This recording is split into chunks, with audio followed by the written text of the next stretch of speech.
happy to be here, and I really appreciate being invited to speak. What you see on your screen here are a set of examples that I'm going to pull upon as I go through the talk today. They are all, I think, things that were made. They were all things that were designed, and they were all things that have a kind of politics to them. And I'm going to kind of work my way through these examples as a way of highlighting design, yes, as a form of making, but also that design is a material making practice, not just a conceptual thinking practice. I actually love the title of this summer school, that it says design thinking and making, primarily because I have a deep hatred actually for the term design thinking. And the reason I don't like that term is because it undervalues, I think, what is a critical tool of design, and that's its deep material knowledge. So insofar as design, in a sense, begins to convert itself into a kind of semiotic activity with little, non-material forms of procedural knowledge, I think it does itself a big disservice. I actually gave a talk to a design conference a couple of months ago about why I thought that was happening, in order to sort of denaturalize some of the assumptions about that. I won't go into that here today. But I really want to highlight that when I talk about design, I really mean this kind of gritty, messy, material, physical type of practice. And I certainly don't mean this kind of linear, procedural, stepwise kinds of practices that we learn as we learn design, but that we go beyond when we engage directly in design. Now, when I say that, I actually have a political agenda at the stake of it, and I want to try to highlight that political agenda here at the beginning, because we're in this deeply political time where there's a lot going on, and I actually think these things are related. So I think insofar as we turn technology and design and these other things into these kind of semiotic structures that are non-material, we lose our ability to understand their broader impact on the world. So I actually think it's very important to recover the materiality of making, because of the ways in which these systems that are made have long-standing, durable impacts. They become an install base for the world that becomes difficult to address. I'll give you a couple of quick examples of that. So this is actually some of the GitHub repo from Cambridge Analytica. You might remember that Cambridge Analytica was a marketing kind of organization that was hired by the Trump campaign, early days, to try to advertise on Facebook. The interesting thing is, if you really look at this code, what you see in it is a materialization of the separation of the American voter. So you actually can see a little bit of it here on the screen here, the way that particular people were characterized in particular types of ways, again, semiotically, right? Because this is a formal language, but that this became a code base that is in no way neutral. This is a materialization of assumptions made about where people fit, and this system had material implications for how American voters ended up voting. So I bring this up as an example that this, again, is not these technologies are deeply material, and they have deeply material impacts. Another example, which I think is particularly apropos right now with the Black Lives Matter and a refocusing on anti-Black racism and a recognition that those continue to be major global issues in the world, not just racism, but anti-Black racism, is this picture from the Google auto labeling system from 2015. Oh, sorry. There we go. This is actually the Google Photo app. I don't know if you guys remember this story, but a Google user put a bunch of their pictures online and found that while skyscrapers were labeled properly and airplanes were labeled properly and bikes, Black people were labeled as gorillas. again, here's the point. The point is these socio-technical systems, these material semiotic systems, have material ramifications on questions of identity, on questions of race, and on questions of equity in the world. And so, you know, a lot of my work started from the point which was something like, if we recognize this, why do we continue to build these kinds of systems? Why do these systems continue to exist? And I actually want to use this here also to highlight, which I think the Black Lives Matter advocates do quite nicely, is it's not enough to say we're going to overcome things like anti-Black racism. We have to rebuild our socio-technical systems to change the kinds of outcomes that we live with every day. So I bring those up as two quick examples to say that the recover of materiality within design, and I would say the recover of materiality within fields like media studies or science and technology studies, is a political move. It's not just an academic theoretical move. It actually is intended to have political and should have political ramifications.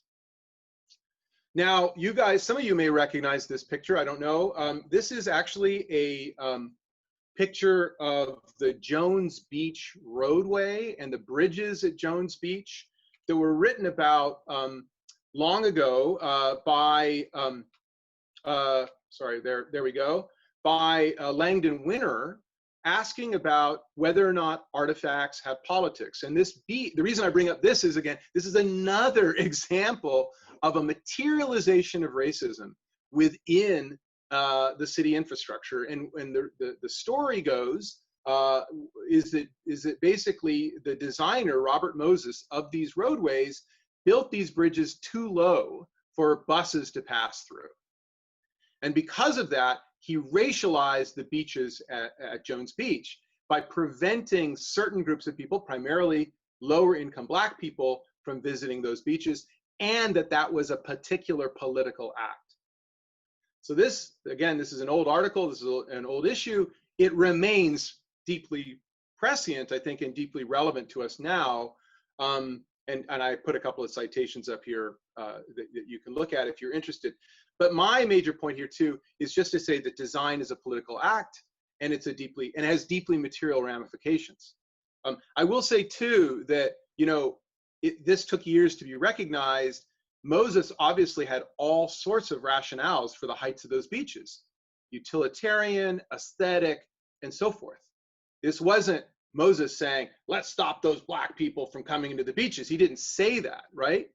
And he supported his decisions through all sorts of naturalized structures of city architecture. So it's an issue, right? It's a hard issue to address, and it's a long-standing issue. Actually, the politics of design has long been known, and I just bring this up because this is a kind of a forgotten story a little bit. This is a book written by Victor Papanak. I don't know if some of you have encountered him before, written again in the 1970s and 80s. Papanak was very much saw design, and in particular industrial design, as a major issue in the world. He wrote in a great chapter in his book Design for the Real World. In fact, the chapter, I believe, is called Design is Murder. He says there are professions more harmful than industrial design, but only a few. So again, this is not a new issue. And I bring it up here too because we have gotten used to, in some ways, seeing design as the solution to some of these issues. And I'll show you some examples of that in a minute. But design itself requires some attention to prevent these kinds of ramifications from continuing. Part of this, by the way, is just my attempt to give you guys a set of resources for thinking through these issues, and to highlight the fact that these resources are not new. You know, it's not just stuff that people are writing now, but people have been writing on some of these issues for a long time. That being said, I want to say I think design has a lot of value for us as a tool for thinking through material semiotic issues, if you can recover its materiality and address its politics. And some people have written recently on this. Actually, Latour, writing back in 2008, I think came up with a really good sort of starting point for why design is useful. And he writes, I'll just read this to you and then I'll say a few words about it. Oh, I got to move your faces around here a little bit. If the whole fabric of our earthly existence has to be redesigned in excruciating details, if for each detail the question of good and bad has to be raised, if every aspect has become a disputed matter of concern and can no longer be stabilized as an indisputable matter of fact, then we are obviously entering into a completely new political territory. Now, he's saying that because of what he sees as the broadening out of the use of the word design.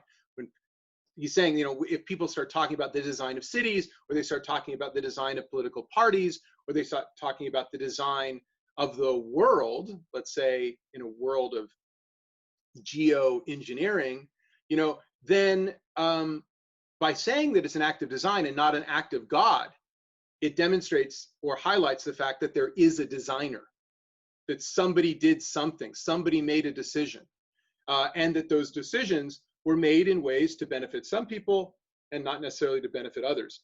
An exercise I do in my own classroom, often when I bring this up, is I ask students to look around the room they're in, because most of them are in a room and not in a forest, and note that every single thing that they can see is rife with decision making. That there is nothing that is not somehow, that somebody didn't somehow touch with their minds, and that further that that goes way back, that there's an install base that they're also engaging in as well, so that they themselves, the designer themselves, are working off the designs of others. And so there's a long-standing set of human decision making. So calling things design, according to Latour, and I agree with this idea of converting things from being matter of fact to matters of concern is, I think, a good move, and goes a long way towards recovering design as a mode for engaging in material semiotic work. Also, and I'll bring up just another point here, design itself believes itself oftentimes to be a positive force in the world, particularly recently, primarily around the recovery of human-centered issues. So here in this overview of Designer 2025, which was a document written by the Association of Graphic Design, they're basically positioning themselves against the kind of utilitarianism of engineering and saying, as designers, we have the opportunity to, and the right and the responsibility to bring human issues back into what are often seen as primarily technology questions. So design, I think, from both the professional side and from more conceptual side, is a useful starting point. Before I move on to some more specific examples, I do want to highlight the fact that it's not just design that has often forgotten the materiality of the world, or I should say the materials in the world. The academy itself, despite recent attention to questions of materiality, is often kind of created a weird version of it, a sort of conceptual materiality that doesn't have a lot to do with the world itself. And I gave you an article to read. It's in the list of materials. Who knows? I have no idea if people are reading things or not. But this was an article by Tim Ingold that I just love, called "Materials Against Materiality." And this is actually this great, I don't know if you guys know of Tim Ingold. He's at the University of Aberdeen. He's an anthropologist. Amazing, like super interesting work. Great book-length monographs on topics like the line, which I find just absolutely amazing. He writes about a visit to a conference, the American Association of Anthropology, I believe it is, American Society of Anthropology, where after going to a few talks, he's like, what are they talking about? And he says, what academic perversion leads us to speak not of materials and their properties, but of the materiality of objects? And he says, he thinks that the concept of materiality, whatever it might mean, has become a real obstacle to the sensible inquiry into materials, their transformations and affordances. And he actually engages in this article, and I don't talk about it here, he asks us to engage in a material experiment as part of the article. He asks us, before we begin to read this, to take a rock out of our natural environment, bring it into the world, bring it into where we're reading, get it all wet, and to sort of begin to explore it in a sensory form. One of the points of that work is for him to note that the rock changes as it dries out, that the rock becomes different as its context changes. And he goes into this really interesting but materially correlated engagement with questions of materials and their affordances. And I always thought that was such a great thing, an amazing thing, until one day I was talking to Tim Ingold, and I asked him, how many people who have read this article do you think actually got a rock and put it in water? And he's like, oh, probably none of them, but it's okay, I don't really care. And I thought to myself, you know, that's the problem, right? Even the guy who wrote this deeply impassioned desire for a deeper engagement with materiality and a simultaneous engagement with the material world and the conceptual world actually saw that material engagement primarily as a conceptual prompt and didn't really care if people engaged materially. And I think that was the moment when I realized that this issue, this divide between our material engagement in the world and our linguistic conceptual engagement, our semiotic and our material worlds, that was a deeply pernicious divide that really was going to take some time to overcome.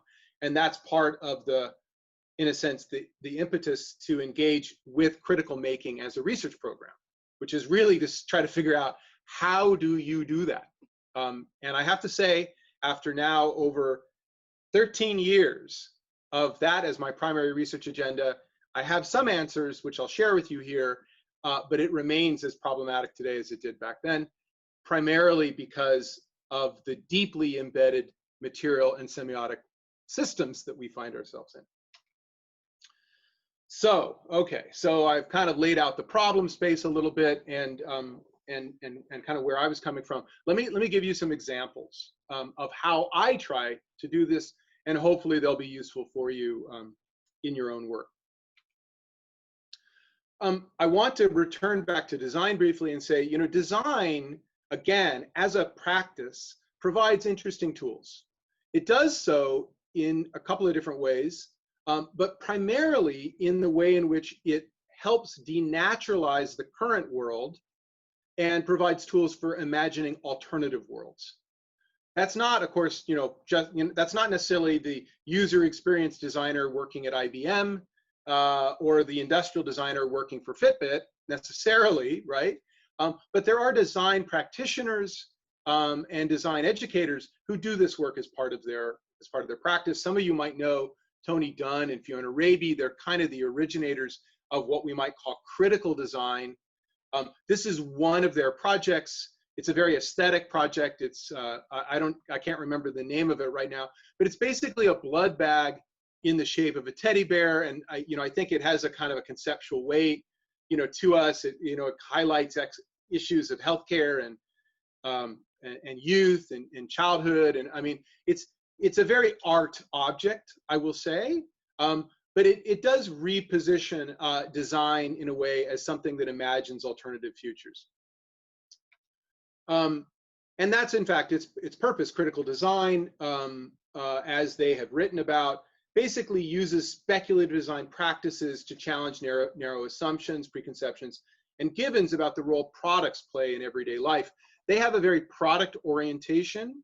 They have a very industrial orientation. They're trying to say, trying to reopen industrial production and industrial design, and this blood bag, I think, is an example a little bit of that. People who might consider themselves more artists, like my friend Natalie German-Janko, also attempt to reimagine the world through material practices. I don't know if you know of her work. She does all sorts of interesting projects. This is an older project of hers called One Tree, where she basically cloned. These are all genetically identical clones of a tree, And she took them and she planted them all over the world. And then to this day, they are sort of tracked to demonstrate the fact that although they are genetically identical, their environments dramatically change how they grow, how do they change, how they look. So this is actually a really interesting critique of genetic determinism and the kind of overemphasis on genetics that was really happening at the time period where she created this project, and sort of reemerges periodically from time to time.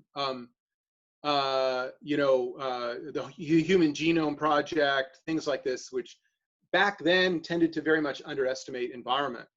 And we do this, you could see this also to some degree as a critique of 23andMe and some of the other structures that we have more recently built. And finally, I'll give you an example of Julian Oliver. He used to call himself a critical engineer.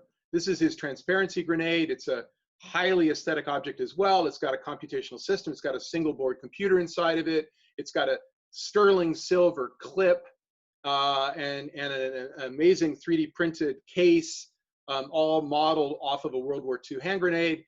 It actually contains a microphone, and its purpose is you're supposed to hold it in your hand, run into a corporate boardroom meeting somewhere, pull the pin and throw it, into the middle of the boardroom table and run out of the room. And it's supposed to begin transmitting the audio stream of whatever's happening in that room. So it's really a kind of a commentary on the lack of corporate transparency. So, these are all projects which in a sense attempt to redefine socio-technical scientific systems as political systems. I think you can see that here.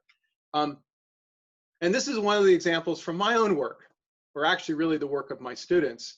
And you might notice something a little different between this one and this one and this one and this one, which is this is not a particularly aesthetic object. This is not really an explainable, it's not an understandable object apart from a dialogue that I might and will have with you about it. It's really a non-virtuosic engagement with critical socio-technical issues. It doesn't show the virtuosity of sterling silver and beautiful 3D printed and beautifully photographed. It's not art. Let me put it that way. It's not art. And that was one of the impetuses for my own work as well, which was to say non-aestheticized, non-exhibited, work for oneself, not necessarily to be didactic and to explore issues for other people, had a legitimate place in the exploration of these issues. So I know when a lot of people think about critical making, they think of it as an art practice. And actually, I often really want to pull back from that and say, well, let's think of it first and foremost as an individualistic practice of exploration, where making ugly things, making boring things, making mundane things is legitimate, where it is definitely not legitimate in these kinds of contexts. So I bring the critical design and critical engineering and artistic practice up to say that's a great impetus for our work.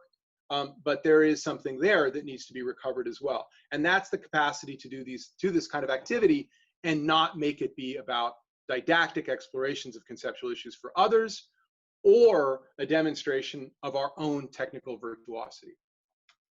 And I bring that up also because I'm going to show you some ugly things, right? Here in just a second. To bring up Ingold again, here's the other point of the making. And maybe this should be the whole point more than anything else.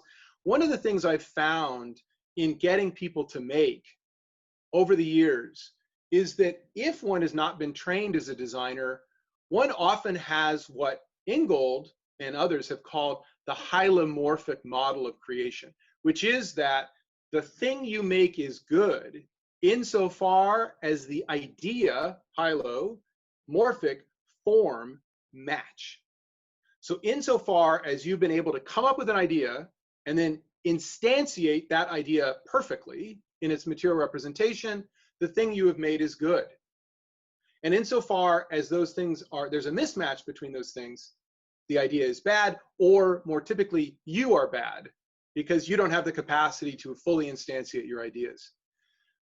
Ingold highlights what he calls the textility of making. And by textility, he doesn't mean text like language, he means textile, like sewing. He says, actually, when we make, a good maker, a good act of making, engages with the materiality of the systems they're engaging with, and those materialities inform the final product as much as the author's own ideas. What I find really interesting is that actually design as a pedagogy, design as a trained skill, insofar as I've had some experience with that, primarily at the University of Umeå design program. Design teaches people that. Actually, design engages deeply in the textility of making as a practice. Whether you're talking about graphic design or industrial design or auto design or any of these things, people learn this. But when design is moved out of its professional context and into forms like design thinking, oftentimes this gets a little bit lost.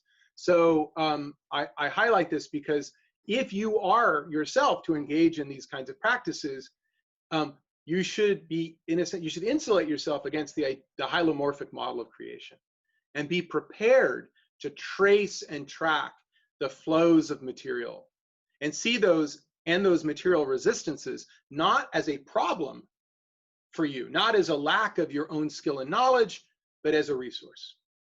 And I actually think maybe I should just give up on all the rest of critical making and just focus on that, because I find that to be probably one of the most important things to learn from these kinds of practices. And ultimately, that's really about valuing the process and not just its result, which again is a little bit against something like that, right? And a little bit more in support of something like this, which again, in its final form, is more or less inconsequential. But the process that it generated and it supported is what is actually important. I wrote a lot about this in this article, Critical Making, years and years ago. And really the summation of all of that is to say something like making as a resource for critical thinking, not making as a resource for explaining or helping other people necessarily explore things, but instead making as a resource for your own self-exploration of critical socio-technical issues. So let me go into some more details, kind of more explicit details about this and some examples. And I think that will get us further along here. What is the approach?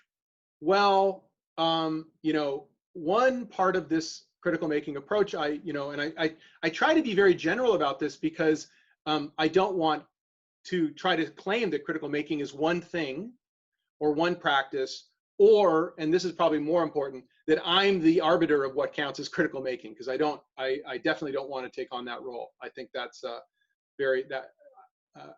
would be a very egotistical role. But I'll tell you about what I think is valuable about the kinds of critical making work that I've done. One is that it has an active engagement with the technological, that it sees technologies as a site of work rather than as a tool, which I think is a really important piece of it.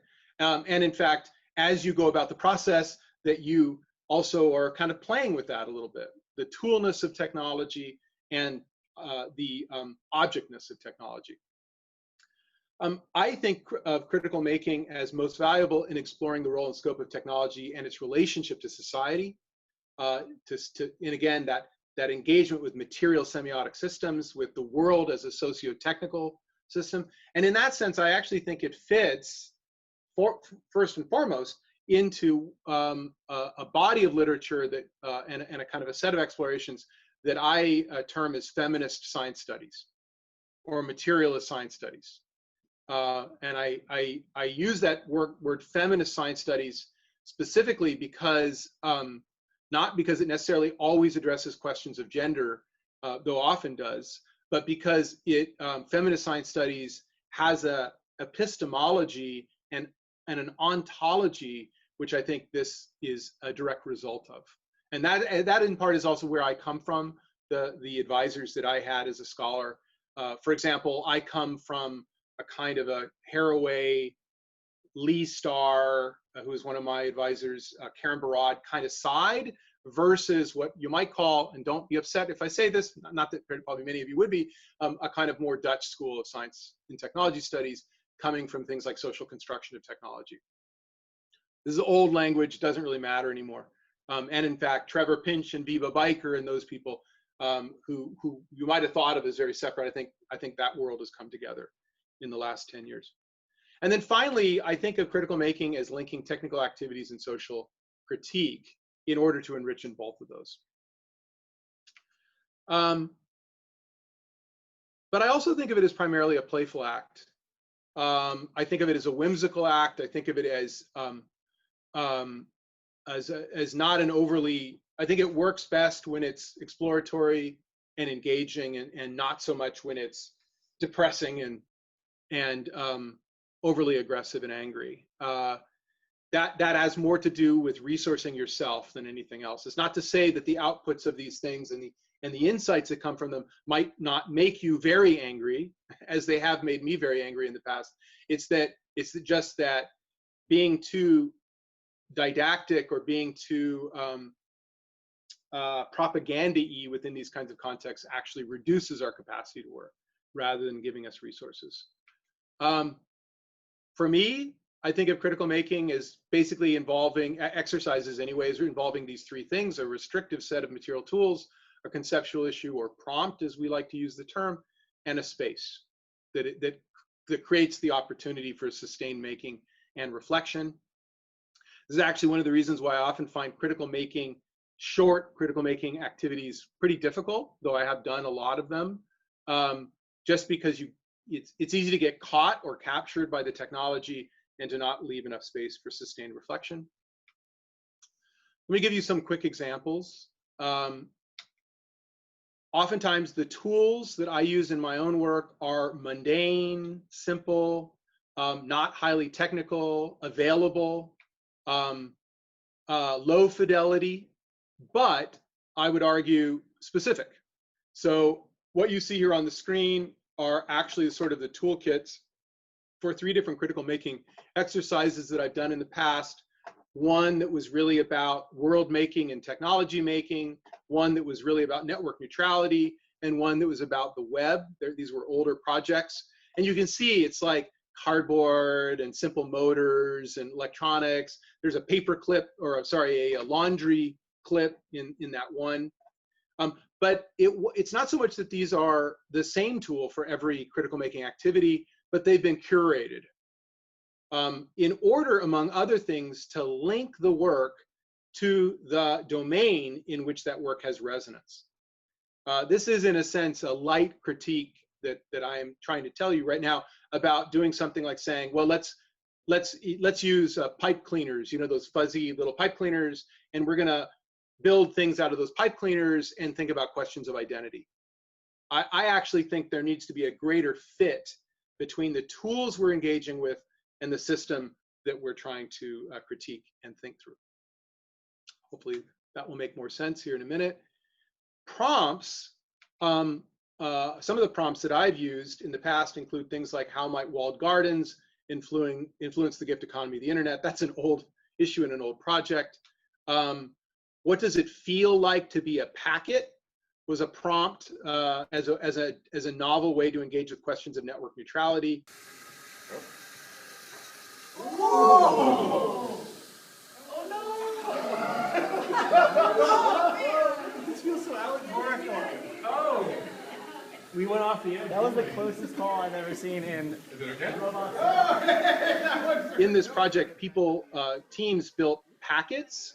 We provisioned a network, which was this hallway, and each packet was associated with a particular network type, and the width of the packet was based on the current the percentage of bandwidth that was typically used by that network type. So you can see here that actually email, which is like the last one closest to the wall, is super, super thin, and Netflix is this massive white thing.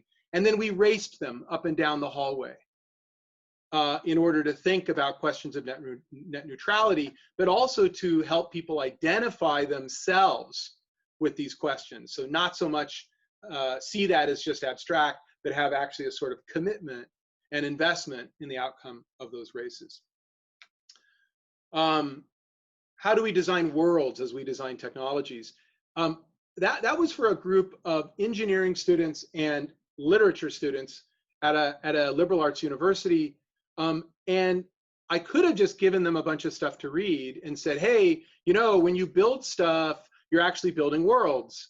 You know, when you create a technology, it's not just a neutral tool in the world, but it actually shapes the world that it goes into. But instead of giving them a bunch of stuff to read, I had them build these secret handshake gloves, basically lit up in various ways if you did various kinds of handshakes, but then also design a world in which those gloves made sense. And at the end of that, we engaged in a sustained reflection on how all technologies have that same characteristic. Are we natural born cyborgs? I'll come back to this one here in a minute. The purpose of those prompts, and I actually have to say, I don't think anything is as important as getting the prompt right, is really about moving the work towards reflection and away from utilitarian problem solving.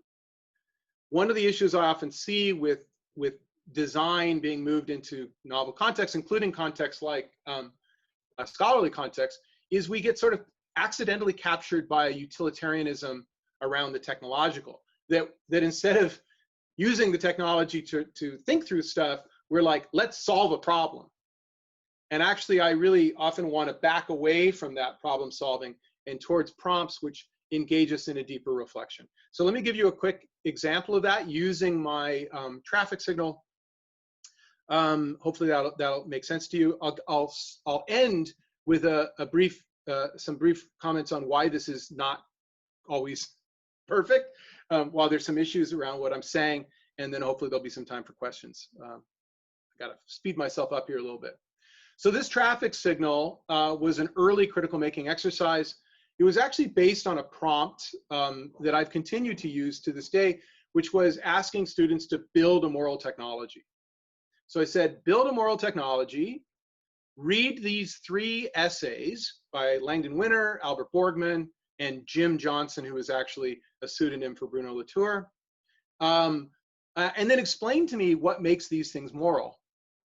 The students oftentimes would take up one of these arguments about morality and technology rather than others. Each of these arguments, of course, is very sophisticated, but oftentimes they take up kind of pieces of them. So let me give you some examples of that. So Latour, in Mixing Humans and Non-Humans Together, the sociology of the door closer, basically has this statement: no human is as relentlessly moral as a machine. And this article is really about the delegation of morality to our technical systems. A group of students, as part of their work, built what they call the alcohol detection hat. These are hats that are like those, you know, those beer drinking hats that have the 2 beer cans and the straws, right? So this is that, except for in addition to it, it has an alcohol sensor. But the alcohol sensor, if it's set, if your alcohol level goes over a certain amount, doesn't say anything to you. It doesn't signal you, but it begins to beep incredibly loudly. And so the point of it was actually to sort of enforce through social dismay the fact that you're a drunk, right?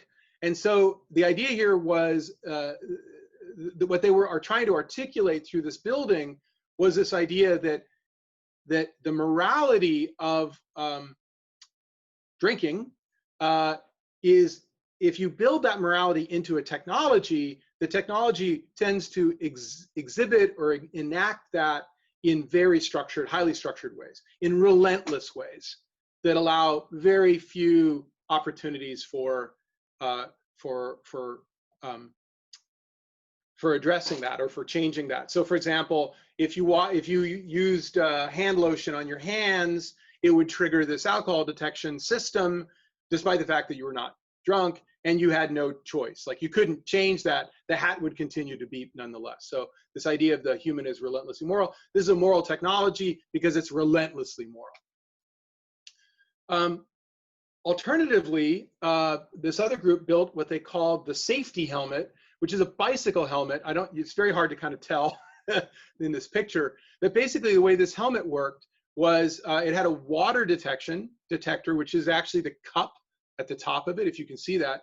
And if it started to rain, that cup would begin to fill with water, and it would trigger this shield, which was this this kind of darker structure at the front of it, which would just basically cover your eyes.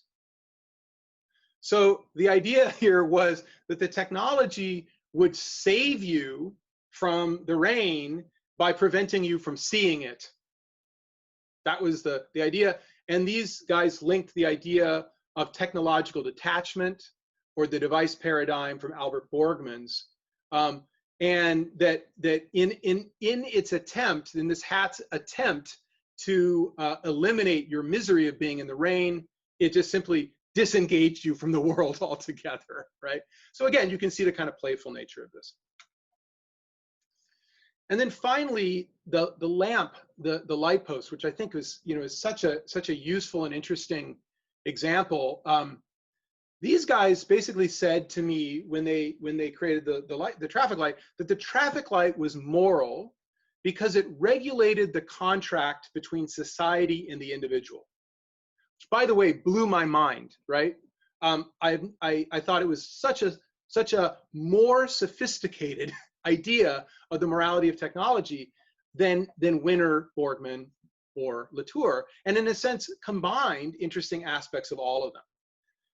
In particular, though, they linked it to the idea that that if citizens, if there's a kind of citizen virtuousness in a technological order, it had to be in citizens being engaged in the technologies themselves, not just in improving material culture through the market or through other privatized settings. And this article actually has so many interesting things. I encourage you all to read it. But really the point I found of the traffic signal was that the sophistication of the answer to the question was so deep, and yet also so not present if you were just looking at this crappily made duct tape and foam LED thing, right? The technical sophistication of the thing is very small, just basically blinking LEDs on and off. Its articulation was made in a very haphazard and not particularly interesting way. It's not virtuous in any way. And yet it facilitated a process of reflection on morality and technology that I thought was extremely enlightening. So I bring that up to really just to kind of highlight what I think of as the great value of critical making when it works in these contexts, and to highlight how divergent that is, I think, from the aestheticized practices of art, which this does little to really engage with. So critical making, hands-on work, unpacking, defamiliarization, reworking current naturalized assumptions. In a sense, critical making starts from the same place as a lot of critical social science research, which is to say, it could have been different. This is a claim that STS often makes. And to say that it is the way, the world is the way it is because somebody benefits from that. That these things are political, whether it's Facebook being built in a particular way, or Snapchat, or any of these platforms, that they are not just, they're not just built because they are the best technological way to build it, but they are built in ways that facilitate certain types of social outcomes. So critical making fits into that register by using hands-on work to supplement the ongoing work of denaturalizing socio-technical systems. But I want to end here with, in a sense, what are some of the limitations of that as an apparatus? And I'm going to do that by sharing with you a final story of a critical making activity that sort of went a little bit awry. So back in 2011, the Liberator 3D printed handgun was released into the world by a group called Defense Unlimited.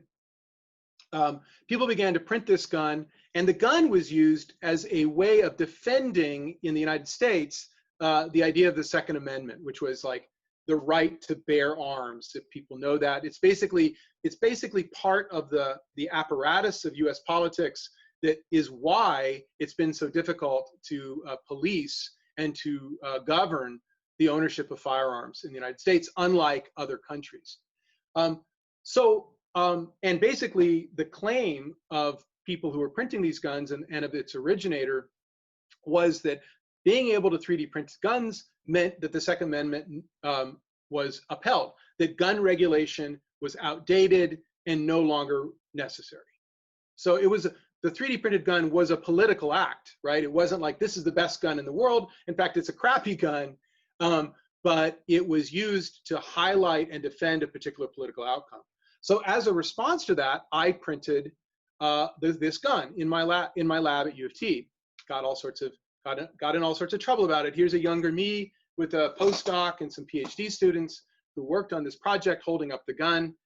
There was a newspaper article. We were embedded in the media. We were just crazy amounts of news stories and things like that.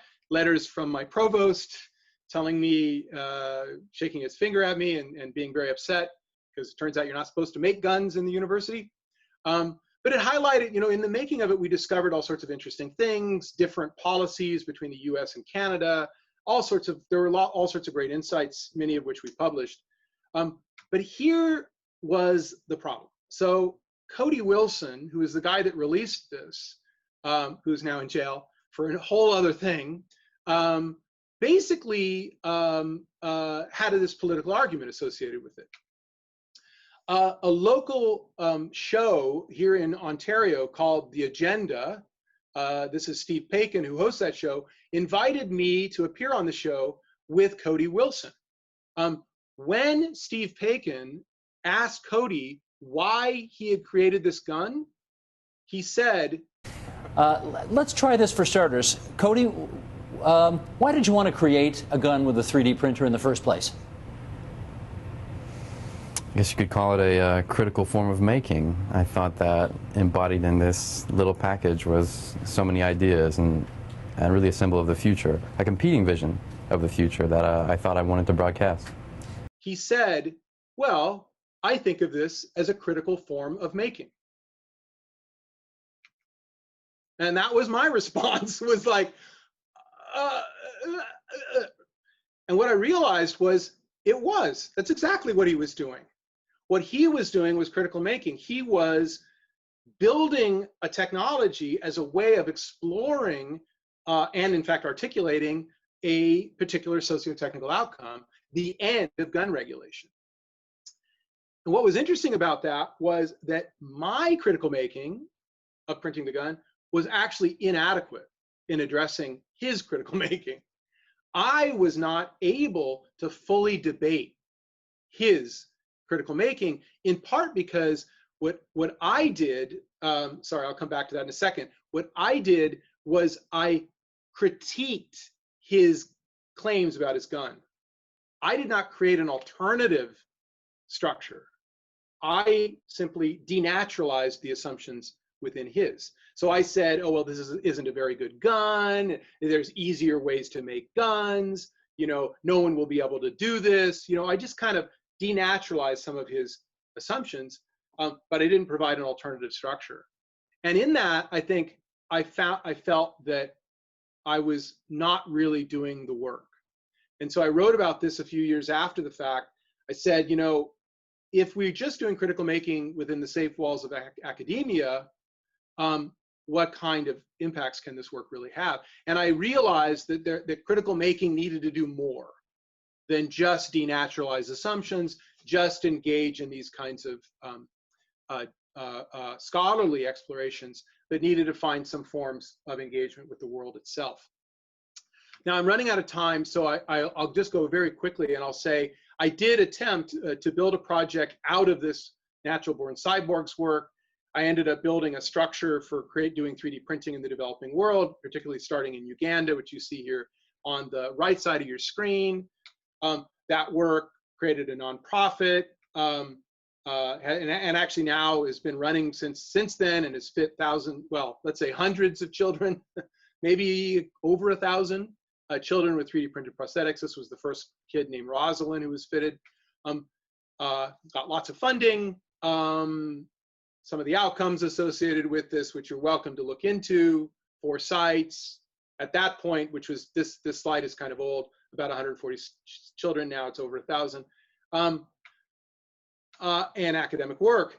But the point of this work, actually, I want to highlight, was actually to build a system which worked to empower the people in those contexts rather than disempower them. And this actually required some really interesting thinking on our part that dated back to the critical making workshops that originated the project in creating digital systems which empowered craft workers rather than disempowered them. Didn't move the work to a white CAD designer, but kept the work in the prosthetic studio. And I'm happy to tell you more about what that work looked like. In the sense that what we did is we built a system. We rejected the original ideas of that project and developed a system made to be used in situ in those labs, despite the fact that it was very hard, much harder than our original system was to build. I would say that's not a complete success, and I'm happy to tell you more about why I don't think that was a complete success, and why critical making continues as a program, as a research program, in how to link socio and technical knowledge and work, but also our continued exploration and trying to figure out ways to move that work into the world, which is a whole other problem. I do think that it's not enough to keep these kinds of positions and understandings and denaturalizations within the academy, because we can see the impact of our current socio-technical systems on the world through examples like this Google world. And I would highlight that I think that the kinds of programs that you guys are engaged in are the leading edge, I think, of how we will eventually move critical analysis of media and of technologies out of the university and into the world. And I actually think the way that will happen is through your bodies, so to speak. It's actually through the bodies of differently educated PhD, master's students, and ultimately professionals.